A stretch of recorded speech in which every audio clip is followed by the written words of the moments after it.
poser des motifs que certains scientifiques ont pu faire le constat concret que l'azote organique des effluents d'élevage devient par la méthanisation un azote ammoniacal, que la minéralisation n'est donc plus à faire et il ne leur reste plus qu'à devenir un azote nitrique par un processus de combinaison à l'oxygène pour être assimilable par les plantes, mais cela le fait devenir très facilement lessivable. Et l'utilisation de digestat de manière excessive peut très vite nuire à la qualité des eaux. Et donc elle demande à ce qu'on puisse analyser cela. Et moi, j'aimerais, si vous en êtes d'accord, que vous puissiez m'expliquer ce que ça veut dire scientifiquement, parce qu'en toute honnêteté, j'ai lu les mots, mais je ne comprends rien à ce qu'il y a derrière. Voilà. Ça me paraît logique. OK.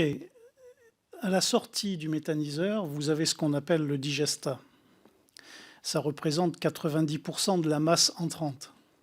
Donc, les 10% qui restent sont effectivement du gaz.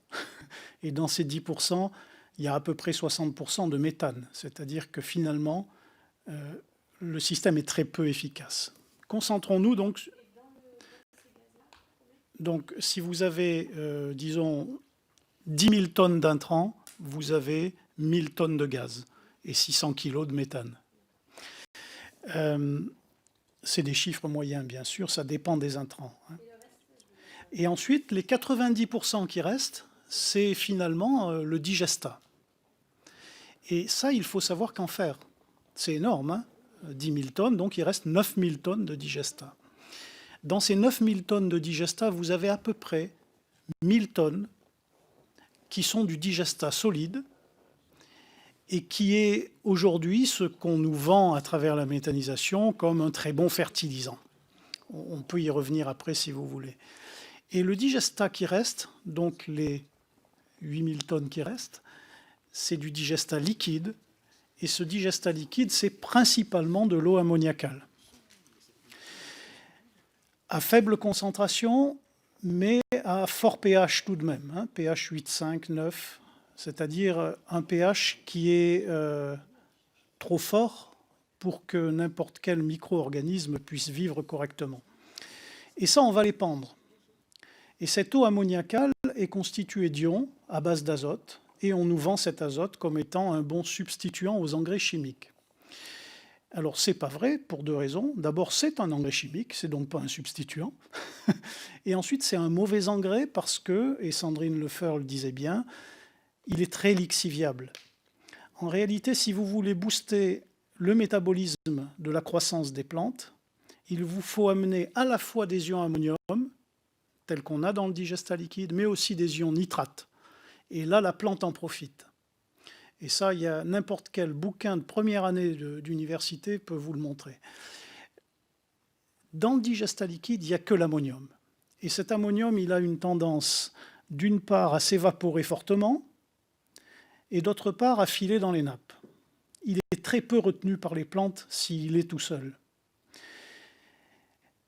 Et en même temps, il a participé à tuer une certaine partie de la faune du sol, qui aurait pu permettre une décomposition et une absorption par les plantes.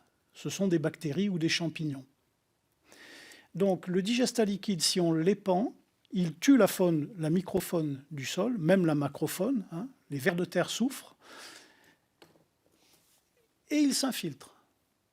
S'il s'infiltre, il va s'oxyder à terme dans les nappes phréatiques, il créera des nitrates, comme on voit en Bretagne maintenant de plus en plus souvent et de plus en plus tôt, hein, dans la saison.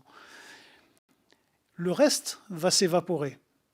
Et quand il s'évapore, il va créer des particules fines, des NOx, ce qu'on veut éviter de la part des diesels aujourd'hui, et il va aussi créer du N2O, par oxydation dans l'air. Et ce N2O a un pouvoir de réchauffement global qui est 300 fois plus fort que celui de CO2.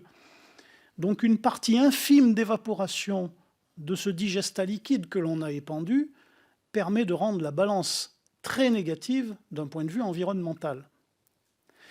Et tout ça, évidemment, ce n'est pas calculé ni pris en compte dans les calculs qu'on nous donne lorsqu'on propose un projet, parce que c'est impossible à calculer ça. Ça dépend du sol, ça dépend de l'histoire du sol. Donc vous n'arriverez pas à trouver ces calculs. Et je vois mieux finalement, parce que ça concerne directement l'aspect environnemental, hein, ce que souligne Madame Lefeur. Je vois mieux, quand je regarde les calculs et la manière dont l'ADEME invoque ces calculs, elle dit qu'ils font l'hypothèse de la neutralité carbone. C'est-à-dire qu'ils supposent que les émissions de la combustion de la biomasse, j'ai créé mon méthane, je le brûle, c'est du CO2, sont compensées directement par la séquestration amont. C'est-à-dire que tout ce qu'on a relargué, CO2, CH4 qu'on brûle, CO2, revient directement dans le sol comme ça instantanément. C'est absolument faux. Tout agronome le sait. Ça met des années, des dizaines d'années, voire des siècles, à être réincorporé dans les sols. Donc, il y a un gros problème de calcul. Les méthaniseurs n'ont pas une balance qui est positive d'un point de vue gaz à effet de serre. Il faut le dire, il faut que ça soit écrit quelque part, parce que les calculs qu'on nous donne là et qui sont donnés par l'ADEME ne prennent pas en compte les bonnes hypothèses. Au mieux, ça peut être neutre. Mais avec les fuites, avec certains problèmes d'épandage, ça ne peut pas être neutre.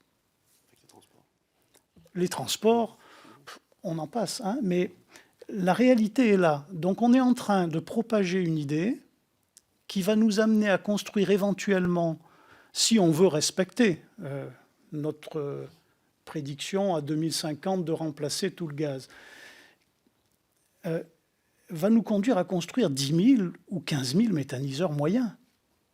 C'est juste impossible. Un méthaniseur tous les 3 km, on n'a pas assez de surface pour avoir les intrants. Et ça, on l'a calculé sur les bases de ce que donne comme chiffre l'ADEME. Donc c'est un petit peu problématique. Monsieur Bourdron, est-ce que vous pourrez attirer l'attention de l'ADEME sur cet extrait de l'audition afin qu'il puisse répondre point par point sur les éléments qui ont été énoncés? Et si vous avez d'autres points que vous voudriez voir éclairés par l'ADEME, tels que vous l'avez dit, que d'autres éléments n'avaient pas été encore répondus, je suppose que là, vous les avez...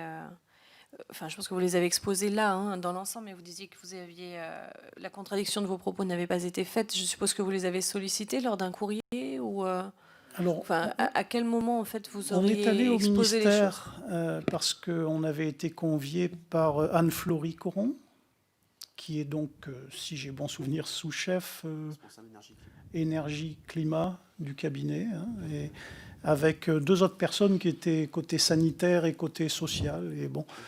Mais lorsqu'on les a rencontrés, on est tombé devant des personnes qui n'avaient pas ces chiffres en tête et qui portent une responsabilité. Donc on a été un petit peu refroidi. Et on avait promesse de leur part de pouvoir assister à des réunions avec des gens comme GRT Gaz, comme GRDF, comme l'ADEME, comme les DREAL, pour pouvoir discuter, avoir un débat contradictoire vrai, qui n'a jamais été proposé. La signature de la PPE, c'est dans 15 jours. Alors ?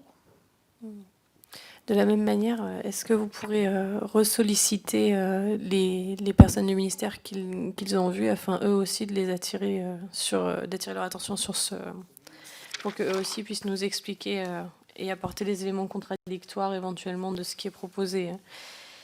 Très bien.